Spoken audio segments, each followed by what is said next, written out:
Alright, so we just got off the ferry. We're on Martha's Vineyard. And we are heading towards Gable Hill Cemetery, where the grave of John Belushi is. Welcome to Grave Road Trips. 1/2 mile. Turn right on West Tisbury Road. Oh, thank you, Carmen. Welcome to Grave Road Trips. We are at the grave of John Belushi, or what we feel is the grave of John Belushi. We're here in Gable Hill Cemetery in Chilmark, Martha's Vineyard.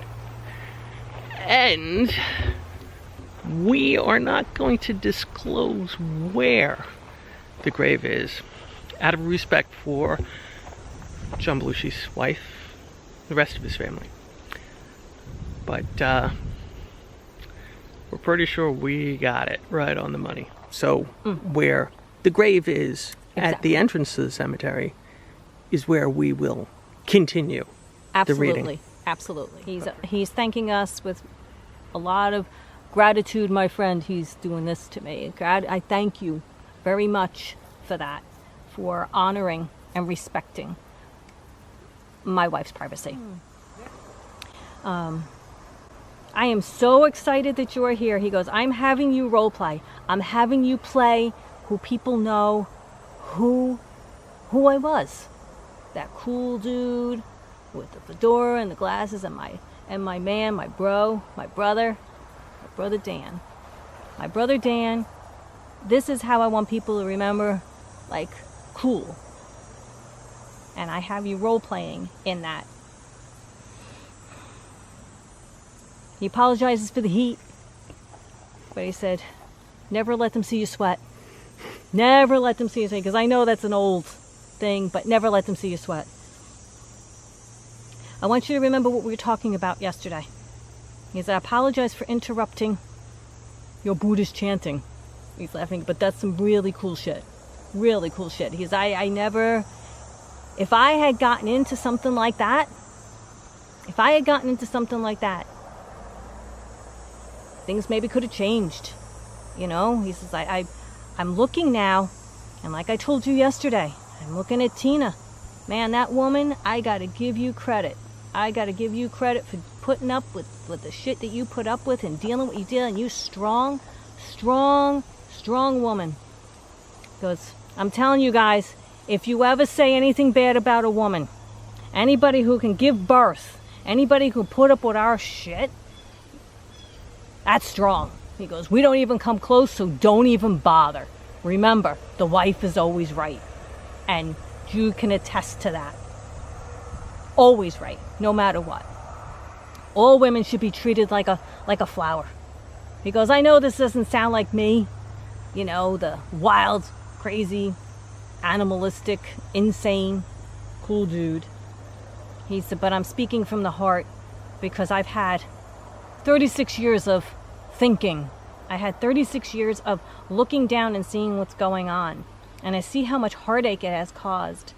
My beautiful wife. You'll always be my wife. Always. And I know you feel that way. I know you can never let go because I see all the wonderful things you're doing and continue to do, and how you continuously memorialize us. He said, I'm very happy for you that you have someone in your life who is in loving you, but it can never be the love that I ever gave you. Nothing against the guy, but it could never be what we had. I want to thank you for all of that you have done and for never forgetting me. That passing that night, I have to apologize to you, which he's telling to me.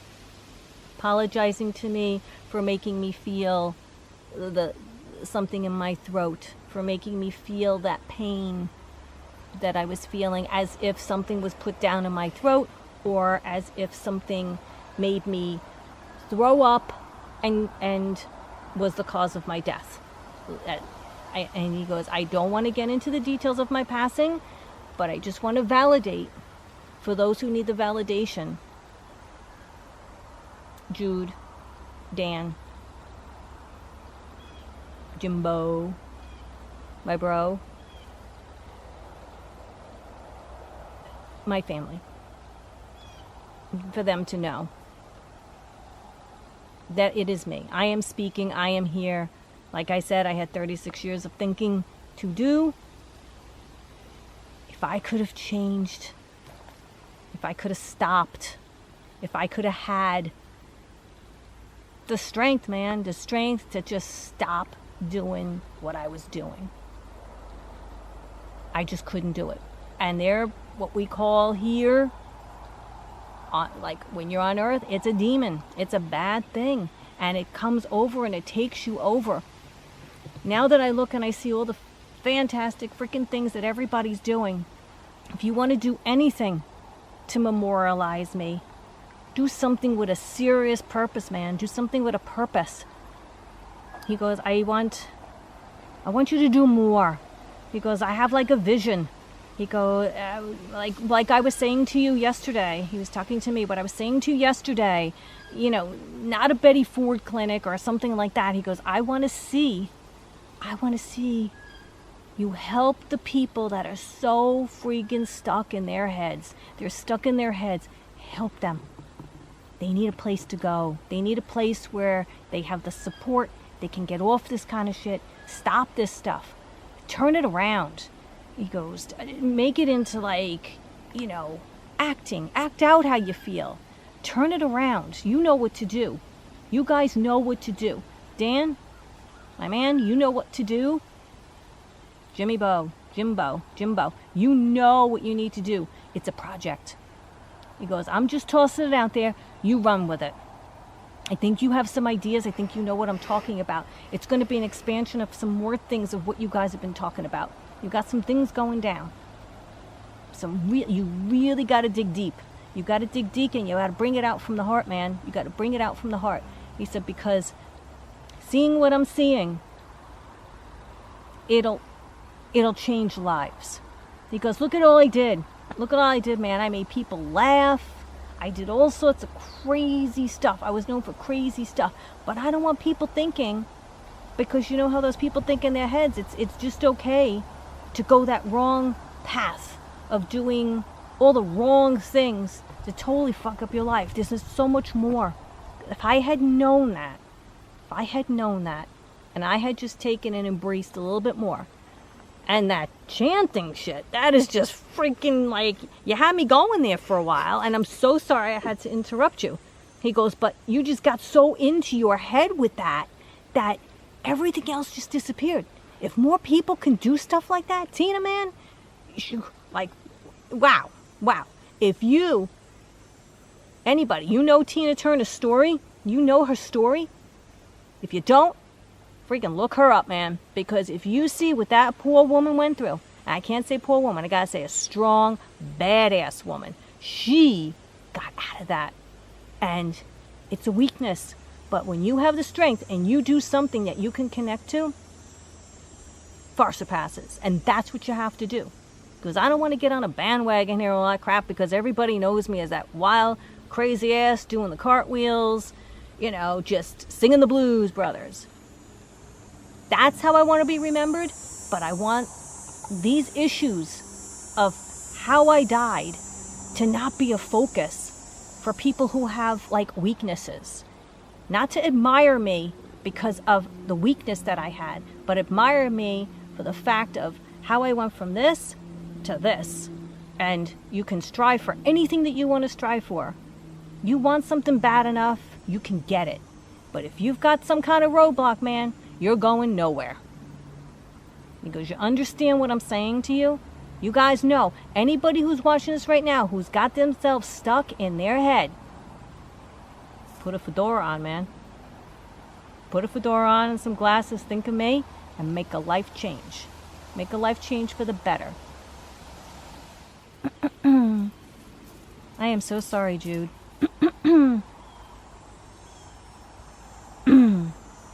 He's choked up. He's getting emotional. He's saying how much he loves you. I love you so much. He goes, I know you feel me. I know there are times that you just feel me. And when you need a hug, even though your life has gone on, when you close your eyes and sometimes you feel as if I'm wrapping my arms around you. He goes, know that it is me.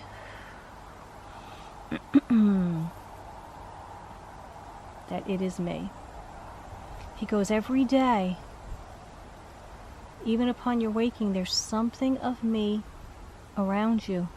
And that fills my heart so much that you just still have me a part of your life.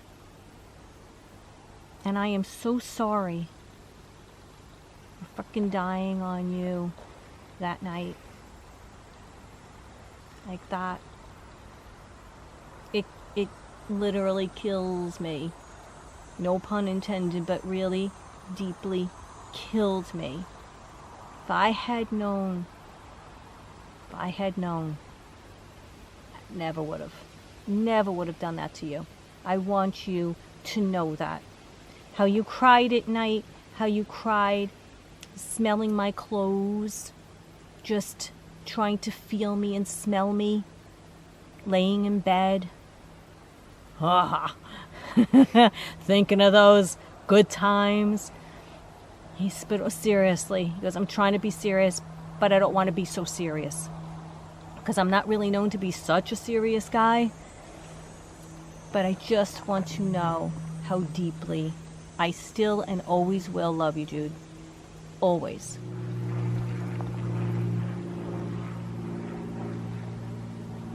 He also is acknowledging the fact on the drive up here, when we got to specific areas,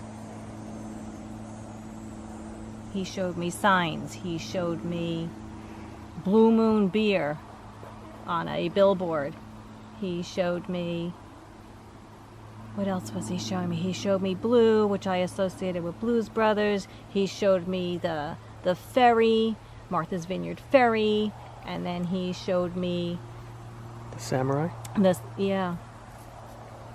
So it was just all these clues to let me know we were on our way. We had several things happening. Feathers flying around this morning, 4 a.m. Just out of the blue. Blue. Blue. He just has been giving me signs for the past couple of days.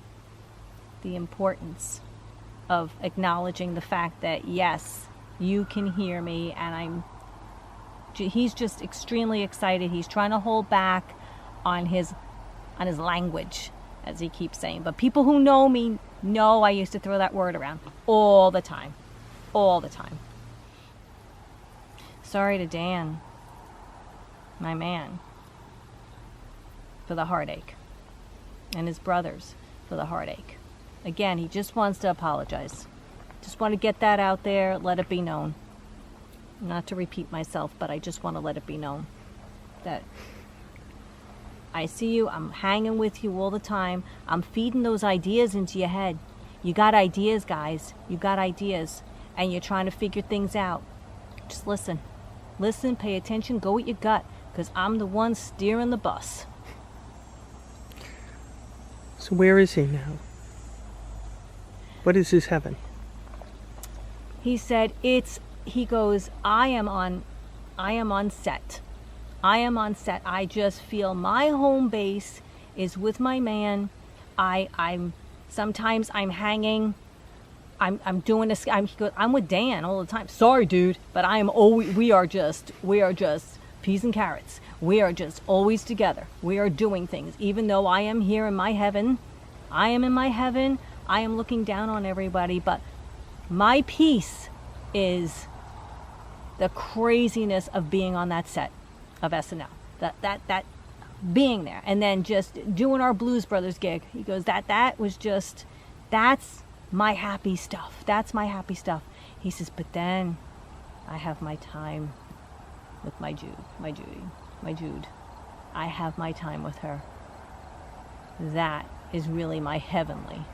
He goes, my heaven is with my man, my family, and so, but my heart is truly here on Martha's Vineyard with my wife. I will never leave you, baby. I will never leave you. I am always beside you. And he's so John is thanking me, giving me kisses, saying thank you so much for being so respectful and honoring my wishes, that even when I just said to John over here that we're going to leave our grave road trip rows that we leave at all the grave sites to show that we were here, we're going to leave it where the original grave is that everybody goes to visit when they pay their respect. We're going to leave it where John Belushi wants us to leave it. Put it that way. He is grateful with many kisses to you for respecting him and putting the rose at the entrance and respecting his privacy and not divulging any privacy of if there is another place that he is resting, because there's always been a question, but he wants to leave it at that, and it's private, and respect privacy. People have issues with that, so there's a place to go to memorialize him. I am there too. I'm everywhere. I'm all over. It's kind of cool. He's like kind of got the Ghostbusters kind of theme going. I don't know why. I'm hearing Ghostbusters. That's weird. I'm hearing Ghostbusters in my head right now. I'm hearing cicadas. You're hearing cicadas. I'm hearing he's got the theme to Ghostbusters. Like he's got the whole theme going. So he's going to go with that. I appreciate it. Thank you. Thank you. He's like, I love you. Okay. We're here. Come on down.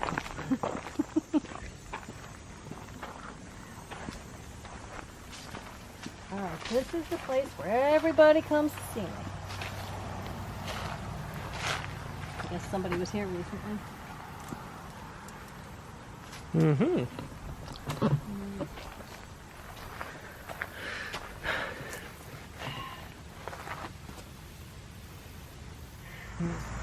He's appreciative of us coming here today.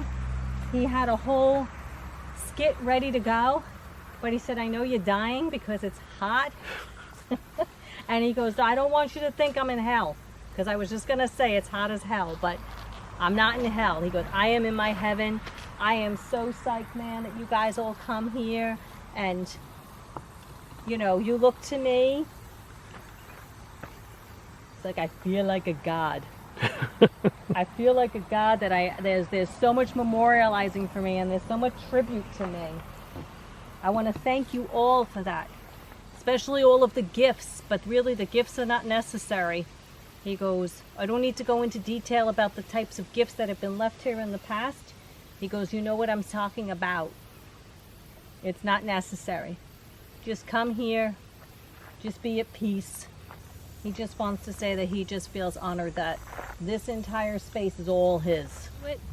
With some of my bad habits, you know, no pun intended on the habits, he's actually showing me that, again, he shows me the nun on the top of the stairs on a mission from God. I keep playing over in my head over and over and over if I could have made some changes, if I could have made some adaptations into some of the stupid shit that I did. And I don't want people to look at me and idolize, you know, the fact that the way I died, a leaf just fell. Okay. The way I died is really not how I want to be remembered. It's unfortunate. It kind of sucks that, you know, the great Belushi had to go out in such a way.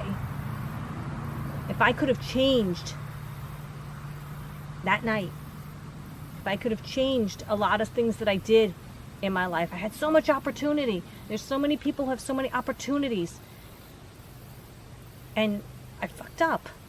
And I just want you young kids, I know a lot of you people like are in your, you know, your 40s and your 50s who who watched me, you know, grow on SNL, who watched me. Saturday Night Live was my life. Got me started, got me into things. And I got a little bit too big, I think. I got a little bit too big too fast in my head. And I totally fucked up. I mean, I had a phenomenal life, phenomenal wife, best of friends, awesome freaking family. And I was just out of control. I was just freaking out of control and out of my mind. What's with the hell, with the... Why is he showing me with this like big freaking turban thing? What's that? What's the big turban on his head? He's showing me like he's like some kind of a guru kind of a thing. I don't know what that means. But he's showing me this guru. And he's saying to me if he had a crystal ball and he could have seen what was coming ahead of him, he goes, I still would have fucked up because I was just a total fuck up. He goes, that's the bottom line. He goes, but if you have people close to you and they're telling you to do something, to stop, if you have an issue or a problem, you know, and I'm talking about like the drugs, I'm talking about the demon. You have that in your life, you listen to people, you do something to make that change. Otherwise, you're going to be here. Here lies the body. Do you want to be known as that? Do you want to be here lies? No, you don't. He goes, I sure as hell didn't want to be here. Way before my time. Way before my time. I would have loved to have had a full life with my wife. I would have loved to have had kids. I would have loved to just live here in the vineyard and just freaking be barefoot, eating the grass, sucking in all this salty air and just chilling instead of sucking in the wrong stuff, the powdery stuff. Bad shit. Really didn't want this to be my rant. I know you guys were hoping for something like phenomenal. Yeah. But he's like, hey, look where you are. You made it here. You came. You listened.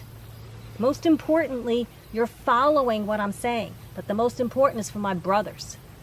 My brothers, I have a message for you to follow. Follow those instincts. Follow that gut. My brothers, you know who you are. You know what you need to do. There's some things that need to be done.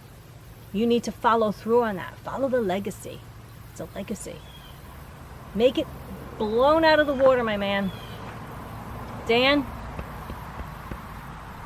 I'm telling you, you got it.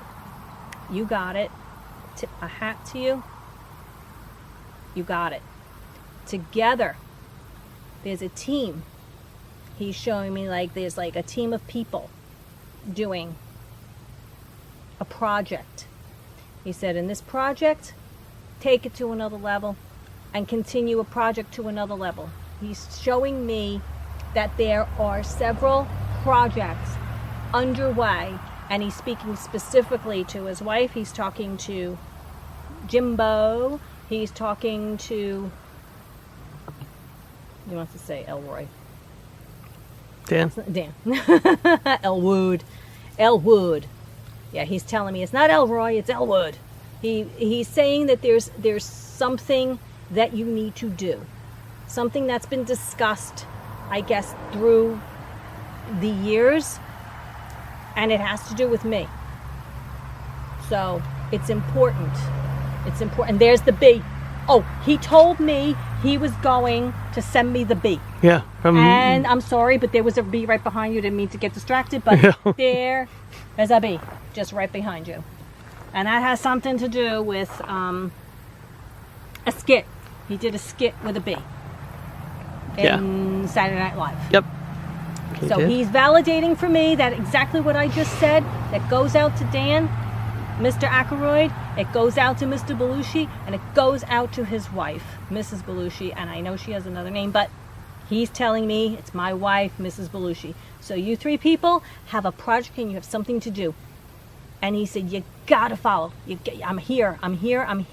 I just validated. I did the bee. No, he's saying to me, I can't let the bee land on her because she's allergic to bees. Ooh, but I am feeling it. Stop.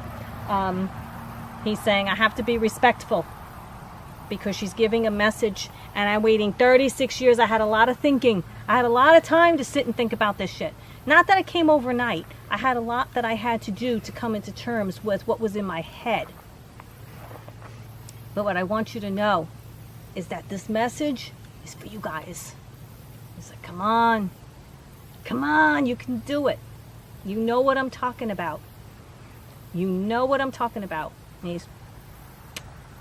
That's all I'm gonna say.